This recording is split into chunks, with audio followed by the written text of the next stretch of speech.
Hello friends, আমি অদিতি চলে এসেছি একটা নতুন ভিডিও নিয়ে।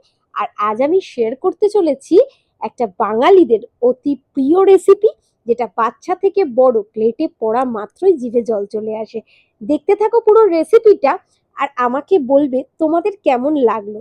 দেখো, প্রথমেই বাসমতি চাল আধ ঘন্টা জলে ধুয়ে ভালো করে ভিজিয়ে রেখেছি। হাঁড়ি চাপিয়ে দিয়েছি, 2 চামচ সাদা তেল দিয়ে গোটা গোলমরিচ আর গোটা গরম মশলা ফোড়ন দিয়েছি, সামান্য কাজু কিশমিশ দিয়েছি, হালকা হাতে নাড়াচাড়া করে 3টে মিডিয়াম সাইজের কুচো করে রাখা পেঁয়াজ দিয়েছি। আরেকটু নাড়াচাড়া করে তারপরে দেখো চিকেনের টুকরোগুলো নুন মাখিয়ে রেখেছিলাম, সেগুলোতে দিয়ে দিলাম।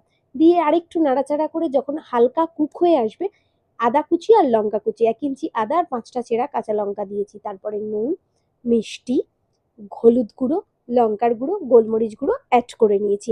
ঝাল যে যার স্বাদ অনুযায়ী দেবে।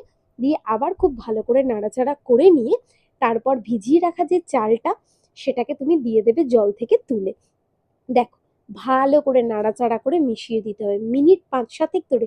এটা খুব ভালো করে নাড়াচাড়া করতে হবে। চালের জলটা শুকিয়ে আসলে 1 চামচ ঘি, 1.5 চামচ গুঁড়ো গরম মশলা, হলুদ কম হয়েছিল বলে আমি 1 চামচ আর হলুদ অ্যাড করেছি। যে কাপের চাল নিয়েছিলাম 5 কাপ, সেই কাপেরই 9 কাপ জল গরম করে ঢেলে দিয়েছি। দিয়ে হাঁড়ির ঢাকনাটা চাপা দিয়ে 7 মিনিট 8 মিনিট মতন কুক করে ঢাকনাটা খুলে আরও একবার নাড়াচাড়া করে ব্যাস 10 মিনিটের মাথায় রেডি হয়ে গেল এমন সুন্দর ঝরঝরে পোলাও। তোমাদের কেমন লাগলো পোলাওর ফুল রেসিপিটা আমায় জানাবে।